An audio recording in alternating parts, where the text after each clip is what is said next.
Hi, it's Mona Diane Connor coming to you from Love Water Studio in Brooklyn, and today I'd like to talk with you a little bit about what inspires me as an artist. I think it's really the perfect time for me to do that because I just recently posted my artist statement on my website. The name of my studio is Love Water Studio, and on the literal level the meaning of that name is obvious. I love water. I love the ocean. I love to spend time on my vacation at the seashore, and my family has a house on a lake, and I love to spend time at the lake. So that's the literal level. But on the emotional level, water symbolizes our emotions. It's the element that symbolizes our emotions, and I think on the spiritual level, I believe it's God's ocean of love for us, the water. And so there are these various levels of meaning that led me to come up with this name for my studio. I also, like every artist at one time or another, have suffered from artist block, and how I got over artist block fully was when I was able to really take it in at heart level that emotions are not only okay, but they're central. They're central in importance to an artist's life, and it's very crucial for me to allow my feelings to rise to the surface when I'm painting, when I'm creating, because underneath it all, creating art itself is so important to me. It's my mission. It's my mission in life. Is it this way for other artists? I think so. I think it's definitely this way for artists who pursue art as a profession.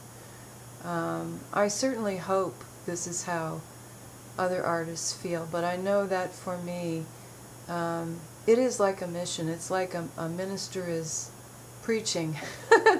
It's that intense.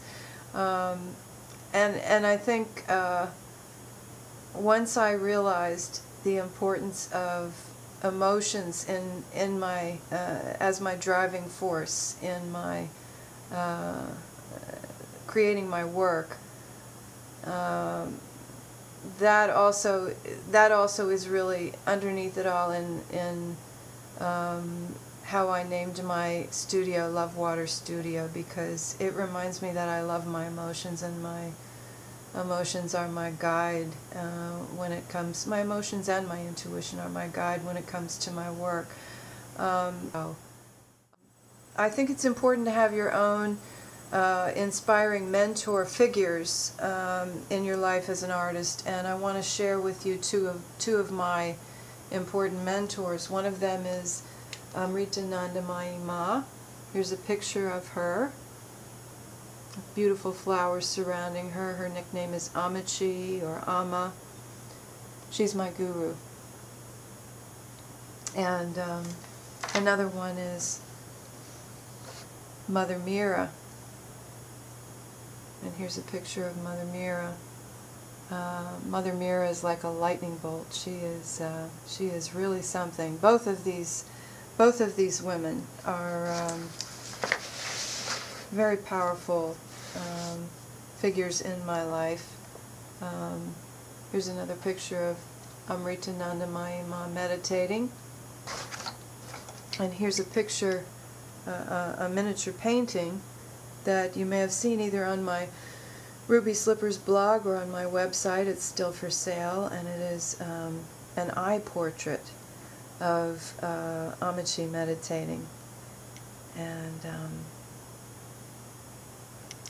so there's that. I think, you know, in my artist statement, I emphasize my Christian faith, my Christian influence. But to me, these two women are living examples of Mary.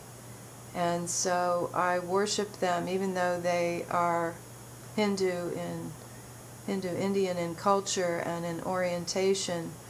To me, they're also saints, and they and I worship them as Christian symbols of Mary. I have a sentimental attraction toward Catholic perceptions of Mary also, but it goes beyond Catholic perceptions too, in that it's the divine feminine.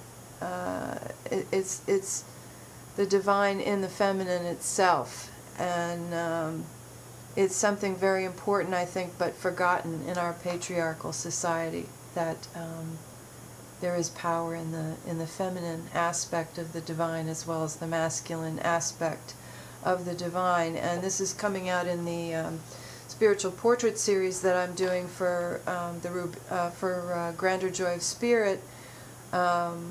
In that series of portraits of women that I'm doing, the Mary in Terry, the Mary in Kimberly, I'm searching to find that seed of the divine that is in all of us, and seeking through these paintings to remind us to honor this in ourselves, that we all have a seed of the divine in us, and it expresses itself in unique ways through each person. It's not the same for any two individuals. It's totally unique in the way it expresses itself, and it's this quality that I am seeking to bring out in my portraits.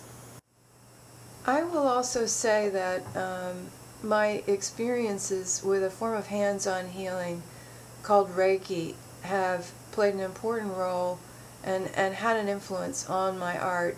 Reiki is a form of hands-on healing with a spiritual tone.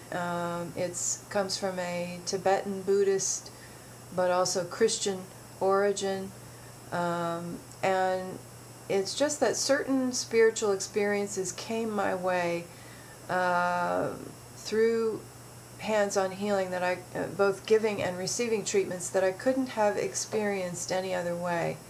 And it really does influence what I elect to paint.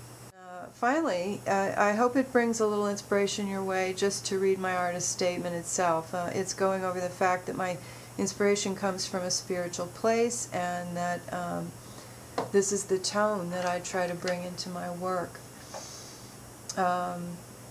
And also, as one who grew up watching The Wizard of Oz, I remind myself in moments of creative doubt that I wear the red shoes. I wear the red shoes. And it's Surrender Dorothy. It's Surrender Dorothy if I have a moment where I'm looking at that blank paper, that canvas, and I say, oh geez, I don't know if I can do it today. And I even have a pair of red slippers that if it's a really bad day for that, I might just put them on. But I haven't had to do that too much lately because, you know, all it takes is just to remember that, you know, to remember that I wear the red shoes. And it's also the name of my blog, The Ruby Slippers, because I came up with that shortly after I did this little miniature, which is also still for sale, little miniature of Dorothy's sparkling red shoes. To remind myself and others, we wear the red shoes, and in my mind that comes from God. That's my take. That's how I see it. It comes from God, it comes through me, and I am so blessed to be a painter and to be an artist in this lifetime.